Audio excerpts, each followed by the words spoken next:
The University of Texas system has land, 2.1 million acres in the Permian Basin that the state of Texas set aside for higher education in the 1800s when the land was supposed to be worthless. But then something happened in 1923, struck oil, and for the first 100 years, the University of Texas grew its endowment with oil and gas. And now in the next century, they're looking for revenue from above the surface. They've started with a few wind and solar facilities. They have a crypto mining center, and they're looking to expand to, augment their revenue from surface ventures. So that's so fascinating to me. How quickly are they diversifying? Like, how quickly is the money moving? And I wonder what policy in DC is also sort of filtering down into what the university invests in. Well, the university actually isn't really investing in anything. They are the landholder, so they're signing lots of leases. Sure, but they're like choosing to then maybe sign it for one part of energy and not another, one might say. Well, they're looking to find new revenue sources. They've had a few wind and solar facilities on the land, and they just signed a preliminary agreement to lease about 200,000 acres or 10% of their land to a company called Apex Clean Energy for wind and solar, and their customers include companies like Meta and the Army and eBay.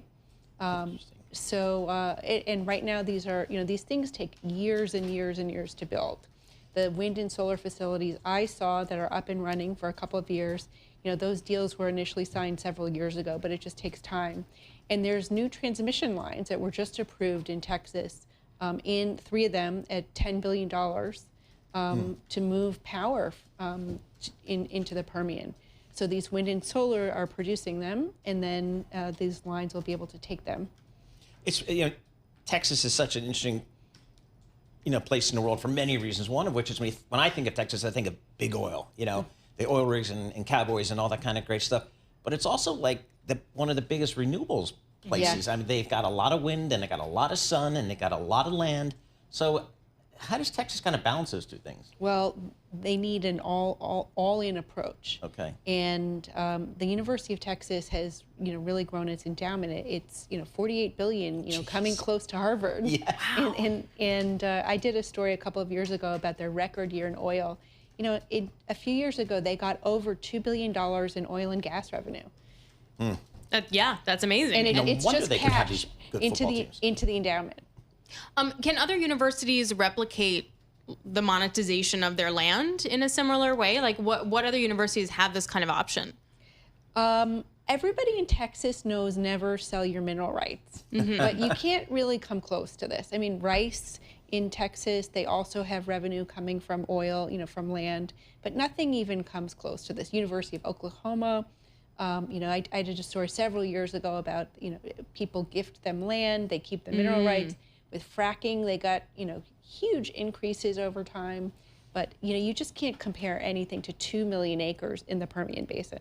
So they are one of the largest, landholders in Texas. Still, you have a great chart in here that just kind of shows the growth of revenue from their oil and gas business, which is still the vast majority of it.